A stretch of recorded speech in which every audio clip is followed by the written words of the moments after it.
La première question que se posent 90% des investisseurs débutants, c'est dans quelle ville est-ce que je vais investir? Pas la mauvaise question, parce que pour moi la ville c'est quand même hyper important, l'emplacement, le secteur, etc. Mais par contre, il faut toujours que tu gardes une chose en tête: créer ta stratégie adaptée à ta situation et tes objectifs avant de choisir la ville. Ne fais jamais l'inverse, parce que du coup tu vas te retrouver dans des situations, dans un projet immobilier qui ne te correspond pas. Donc dans cette vidéo, je vais te montrer vraiment ma méthode complète, stratégie, critères, outils, chiffres, pour trouver ta propre ville. Et à la fin, je te donnerai vraiment des villes concrètes à moins de 3 heures de Paris, sur des projets qu'on a déjà réalisés avec mes clients. Donc c'est vraiment des villes qu'on a testées et validées. Donc première partie, il faut savoir déjà qu'il y a 2 types de villes. Premièrement, tu as des villes rentables. Donc ça, c'est des villes vraiment à cash flow. Tu as un prix au mètre carré qui est bas, des rendements qui sont élevés. Il y a beaucoup de demandes locatives. L'objectif sur ces villes, c'est de faire vraiment du cash flow positif. Donc c'est pas des villes qui sont très attractives. C'est parfois des villes où il y a un petit peu d'insécurité. Donc là, il va falloir faire très attention au quartier. Il va falloir étudier vraiment la ville avec les quartiers, donc le micro-marché. Mais c'est des villes pour faire du cash flow, du rendement. Et ensuite, donc, tu as les autres villes plus patrimoniales. C'est des villes sur lesquelles tu as un prix au mètre carré qui est plus élevé. C'est des villes de valorisation, donc tu as des rendements plus faibles, mais un marché qui est quand même plus profond, plus installé, moins volatile. Et en général, on a des augmentations tous les ans qui sont un petit peu plus élevées que sur les villes rentables. Bien que ce ne soit pas forcément le cas, moi j'ai investi sur des villes rentables, surtout ma deuxième ville, et j'ai une plus-value latente qui est quand même assez énorme, parce que j'ai utilisé justement ma stratégie de valorisation par les travaux et ensuite potentielle revente en résidence principale, lot par lot, ce qui permet de créer énormément de valeur et de vendre plus cher au mètre carré. Donc moi perso, mon approche, elle est de commencer par les villes rentables pour vraiment générer du cash flow et de la capacité d'épargne, de la trésorerie, etc. Et dans un deuxième temps, plutôt avoir une stratégie patrimoniale. Ça construit vraiment un patrimoine solide. Mais comment construire un patrimoine solide si on n'a pas de base au départ? Eh ben, on construit du cash flow et quand même un certain patrimoine sur les villes rentables, et ensuite on fait une bascule. Donc du coup, deuxième partie, choisir plutôt une grande ville ou une petite ville. Sache que en général, les grandes villes, c'est plutôt des stratégies patrimoniales, sauf pour la ville de Mulhouse, qui est une grande ville et sur laquelle on arrive à faire énormément de rendement. Il faut faire attention à la fréquentation au quartier, etc. à Mulhouse, mais ça reste voilà, un exemple type de grande ville rentable. Sinon, en général, les autres grandes villes de France restent des stratégies, on est sur de la stratégie patrimoniale.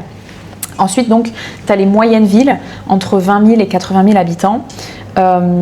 Ici, on peut être sur des stratégies soit hybrides, donc entre vraiment le très rentable et le très patrimonial, donc on est un petit peu au milieu, ou alors on peut tendre aussi vers le très rentable. Donc souvent on a des prix accessibles, des rendements entre 7 et 12%. La demande locative est souvent assez élevée et par contre voilà, il n'y a pas trop de généralité sur cette catégorie-là de villes, il faut les étudier vraiment une par une. Et ensuite, donc, tu as les petites villes qui répondent plutôt à la stratégie rentable. Sur ces villes, il faut surtout étudier la demande locative. Ça, je t'invite à aller voir sur l'INSEE. Les dossiers complets de l'INSEE sur les villes répondent très bien à cette question-là pour ta stratégie d'invest. S'il y a à peu près 45% de locataires, c'est qu'il y a quand même pas mal de demandes locatives. Et donc, c'est des villes qui sont intéressantes. La revente est un petit peu difficile en termes d'immeubles. Tu revendras à un investisseur. Je te conseille d'aller sur des projets sur lesquels tu peux revendre en lot ensuite, donc diviser l'immeuble et revendre en lot à des potentiels résidences principales ou investissements locatifs, mais tu t'y retrouveras mieux en termes de revente. Donc, troisième partie, selon moi, les stratégies vraiment qui sont à éviter. Piège numéro 1, la ville a moins de 5 000 habitants, sans attractivité. Alors, on peut rapidement arriver à des rendements bruts de 15% par exemple en longue durée. Par contre, c'est sur le papier, ok, mais par contre, il y a pas mal de vacances locatives. La démographie souvent est en recul. Peu d'attractivité, voilà. Donc je te déconseille d'aller sur ces villes-là, sauf si c'est des villes dans lesquelles par exemple tu es né, que tu connais très bien le marché, etc. Là c'est possible, c'est envisageable, tu connais exactement les rues, etc. Par contre si c'est une ville que tu connais pas du tout, je te déconseille d'aller là-dessus, c'est quand même une stratégie qui est assez risquée pour moi, surtout en termes de valorisation du bien dans le futur. Ensuite, piège numéro 2, les villes un petit peu à la mode sur YouTube. Quand tout le monde parle d'une ville rentable, les prix peuvent monter, les rendements peuvent baisser, mais surtout, c'est pas une preuve que la ville est intéressante. Je te conseille toujours de vérifier sur le long terme le potentiel de prise de valeur de la ville. C'est vraiment ça qui va faire la différence sur le fait que tu gagnes de l'argent ou pas sur ton projet IMO. Donc tu peux te renseigner sur ce qui se dit sur YouTube par exemple, mais va toujours vérifier par toi-même avec des critères qui sont quand même solides et vérifiés avec des données vraiment de l'INSEE, etc. Troisième piège, c'est vraiment d'investir où tu vis par facilité. La proximité géographique, selon moi, n'est pas un critère d'investissement. Bien que pour ton premier invest, je t'invite quand même à trouver une ville qui soit pas très loin de chez toi, c'est-à-dire que tu puisses faire l'aller-retour dans la journée. Pour ça, il y a un outil qui est assez sympa, c'est Smappen. Ça permet de voir, par exemple, tu mets le critère à 2 heures en train et ça permet de voir ta zone de chalandise et d'étudier comme ça les villes qui sont autour de chez toi, mais n'investis pas par exemple dans ta propre ville parce que c'est facile. Non, étudie la ville selon ta stratégie, selon tes objectifs de rendement et c'est comme ça que tu auras des vrais résultats en IMO. Donc selon moi, les signaux vraiment d'alerte à vérifier sur l'INSEE sont la population en baisse depuis plus de 10 ans. C'est quand même assez mauvais signe pour la suite, sauf s'il y a vraiment des gros projets dans la ville de construction, etc. Le taux de chômage qui est supérieur à 15%, c'est souvent des profils locataires assez fragilisés, les impayés sont peut-être plus fréquents. Le prix au mètre carré qui stagne depuis plus de 5 ans par exemple, ça veut dire qu'il n'y a pas trop de dynamique de valorisation. Et la part des logements vacants de plus de 10%, voilà, ça peut aussi être un indicateur. Donc maintenant tu sais ce qu'il faut éviter, on va voir maintenant ce qu'il faut chercher. Donc quatrième partie, les critères vraiment d'une ville rentable. Premier critère, une population stable ou en croissance. Ça veut dire que c'est vraiment une ville qui est attractive, qui apporte de la valeur et qui attire les gens. Typiquement, voilà, il y a du travail, il y a des écoles, il fait bon vivre, etc. Ça, c'est des bons critères de ville que tu peux déjà trouver sur l'INSEE et tu as aussi le site Ville Idéale. Deuxième critère, donc le bassin d'emploi actif. Donc, est-ce qu'il y a des zones industrielles? Est-ce qu'il y a des pôles logistiques? Est-ce qu'il y a des hôpitaux? Est-ce qu'il y a des universités, des administrations? Ces structures créent vraiment une demande locative stable et récurrente, indépendante du tourisme par exemple. Troisième critère, la tension locative, donc le nombre de candidats locataires pour un logement dispo. Sur une ville tendue, tu peux avoir environ à partir de 45-50% de locataires, tu peux avoir vraiment beaucoup de demandes. Et donc une ville tendue, c'est un logement loué en moins d'une semaine. Par exemple, moi j'ai investi dans une ville dans le Jura, il n'y a pas beaucoup d'habitants, plus de 5000 habitants bien sûr. C'est une ville qui est à moins de 2000 € le mètre carré. Je loue très cher par rapport au prix du marché parce que mes appartements sont rénovés et très bien meublés, décorés, etc. Je loue très cher et pourtant je n'ai pas de vacances locatives depuis 2023. Donc voilà, c'est des critères qui sont à regarder, à vérifier pour être sûr de la viabilité de ton projet. Quatrième critère, donc le prix au mètre carré permettant un rendement brut au-delà des 7-8%. Je te le recommande quand même pour faire du cash flow, surtout si tu as un petit budget. Donc il faut comment est-ce qu'on calcule ce rendement? Tu regardes combien tu peux louer à peu près un T2 sur le mois, tu ramènes ça à l'année, donc loyer annuel divisé par un coût d'acquisition. Donc si tu n'arrives pas à estimer le coût d'acquisition, tu peux simplement faire le prix au mètre carré d'un logement, donc annualisé x 12, divisé par le prix au mètre carré moyen dans la ville. Ça te donnera une estimation de rendement, bien qu'il ne faut pas que tu te fies que à ça, parce que ça reste des moyennes, des tendances, et tu pourras toujours aller chercher mieux en optimisant ton bien. Critère donc numéro 5, infrastructure et connectivité. Est-ce qu'il y a un accès à l'autoroute? Est-ce qu'il y a un TGV? Est-ce qu'il y a un hôpital, des écoles? Ces éléments vraiment ancrent la démographie et protègent la valorisation sur le long terme. Critère numéro 6, les projets urbains en cours. Donc là, tu peux aller sur le site de la mairie. Est-ce que c'est une ville qui investit dans ses infrastructures? Est-ce qu'il y a un tramway? Est-ce qu'il y a une zone commerciale? Est-ce qu'il y a un campus? Voilà, tout ça, ça permet d'anticiper une hausse de l'attractivité et donc une hausse du marché dans les années à venir. Cinquième partie, il faut vraiment chercher le déséquilibre entre l'offre et la demande. C'est vraiment le concept clé de la rentabilité et de la tension locative dans une ville. Donc le principe fondamental, c'est qu'une ville rentable sur le long terme, c'est une ville où la demande locative dépasse l'offre disponible. Ce déséquilibre se traduit par des logements loués rapidement, des loyers qui résistent, qui sont quand même assez élevés par rapport au prix moyen de la ville, et une vacance donc qui est quasi nulle. Comment est-ce qu'on mesure ça? On peut venir comparer le nombre d'annonces sur Le Bon Coin actives sur Le Bon Coin, sur Loger, etc. avec le parc locatif total de la ville que tu peux voir sur l'INSEE. Un ratio de moins de 3% d'annonces actives par rapport au parc, ça veut dire qu'en général, on est quand même sur une ville qui est assez tendue. Donc, exemple typique, une ville de 35 000 habitants qui a un parc locatif de 8 000 logements. On trouve à peu près 120 annonces sur Le Bon Coin, il y a un ratio de 1,5%. C'est un marché qui est très tendu et donc tu sauras exactement que ton logement sera loué très rapidement.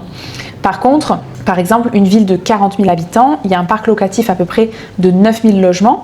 On trouve à peu près 540 annonces sur Ce Loger, ce qui fait un ratio à peu près à 6%. Ça veut dire qu'on est quand même sur un marché qui est détendu. Voilà, tu peux compter du coup une vacance locative peut-être de 3 à 4 semaines par an. Voilà, petite pépite aussi, tu peux vérifier le ratio propriétaire et locataire d'une ville sur l'INSEE. Une ville avec 60% de locataires est structurellement donc plus demandée en location qu'une ville à 70% de propriétaires. C'est un signal que le marché locatif est quand même assez profond et actif. Et donc maintenant, comment on fait et donc concrètement, comment on fait ces analyses à distance depuis chez toi? Donc ça nous amène à la 6e partie qui est ma propre méthode que j'utilise avec mes élèves quand on vient choisir les villes selon leur stratégie. Je l'ai appelée la méthode entonnoir. Donc première étape, on vient faire vraiment une grande liste de villes avec le site Smappen parce que je conseille toujours d'être assez proche des villes dans lesquelles on investit dans un premier temps. Donc ça cartographie vraiment les villes qui sont autour de chez toi et tu peux mettre le filtre de combien tu es prêt à mettre de temps, 1 heure, 2 heures, 3 heures par trajet, et ça vient vraiment te donner une grande liste de villes. Deuxième étape, on vient prendre cette grande liste et on vient le filtrer avec les analyses qu'on fait sur Ce Loger. Donc on vient prendre les villes qui sont à moins de 2 000 € le mètre carré, surtout si on a une stratégie de rentabilité bien sûr. Et enfin, une fois qu'on a raccourci cette liste-là, on vient, donc en général on a ici 4-5 villes et le but c'est d'en avoir 2 voire 3 maximum. Donc on vient filtrer ça avec les données de l'INSEE, donc évolution de la population sur 10 ans, taux de chômage, part de locataires dans le parc total, revenu médian des ménages, voilà, toutes ces données elles sont gratuites, elles sont accessibles en 5 minutes et tu peux éliminer vraiment 80% des villes immédiatement. Donc ça, c'est vraiment, selon moi, une méthode qui est vraiment la plus pertinente et la plus simple à mettre en place, à condition qu'on ait déjà une stratégie en amont. On ne vient pas trouver une ville si on n'a pas sa propre stratégie. Si ça t'intéresse, j'ai créé un guide vraiment hyper complet qui reprend toutes les étapes d'un projet immobilier. Le guide, il fait à peu près 55 pages. Il y a même une stratégie à la fin qui te montre comment en 5 ans remplacer un salaire moyen français grâce à l'immobilier. Donc si ça t'intéresse, je te le mets en description.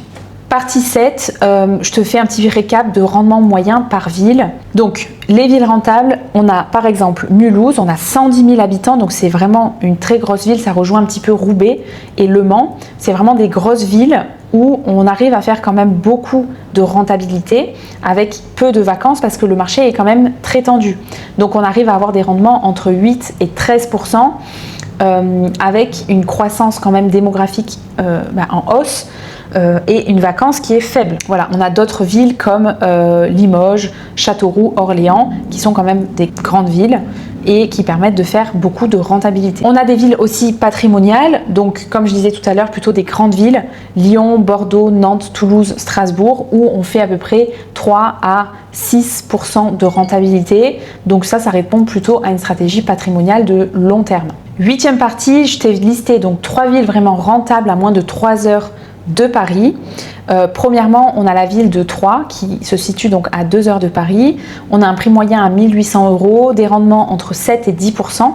C'est une ville qui est en croissance, on a quand même pas mal d'attractivité économique, un marché locatif qui est tendu, une proximité avec Paris qui permet d'avoir une vision sur cette ville qui permettra de prendre en valeur. voilà, on a le TGV, on a une forte demande étudiante, etc. Ça reste une moyenne ville et donc qui dit moyenne ville dit quand même pas mal d'investisseurs. Donc tu peux faire de la rentabilité, mais il va falloir être quand même assez réactif. Tu as aussi la ville de Reims ou Le Mans qui peuvent aussi répondre aux mêmes critères que ce que je viens d'évoquer. Voilà, donc dis-moi en commentaire si c'est des villes qui te parlent, si c'est des villes que tu as déjà étudiées ou alors si tu vis carrément dans ces villes, pourquoi pas. Voilà, on pourrait échanger à ce sujet. Pour conclure, la question c'est pas dans quelle ville est-ce que je dois absolument investir, mais la question c'est plutôt quelle est ma stratégie et du coup quelle ville je dois aller chercher, quels critères de ville je dois aller chercher qui sert au mieux à ma stratégie. Ok, est-ce que je cherche du cash flow ou est-ce que je cherche du patrimoine, de la rentabilité ou du patrimoine. Et ce choix-là, il est vraiment important avant même de regarder tes premières annonces, ok? Sinon tu vas te défocus, et combien de clients je récupère qui disent qu'ils cherchent depuis des mois et qui ne trouvent pas parce qu'ils s'éparpillent en fait. Et l'idée c'est vraiment de se focus sur quelques villes avec les méthodes que je viens de t'expliquer. Voilà, j'espère que cette vidéo t'a plu, n'hésite pas à mettre un petit commentaire et à télécharger le guide, je pense qu'il pourra vachement t'aider dans la recherche de tes villes et je te dis à très vite pour une nouvelle vidéo.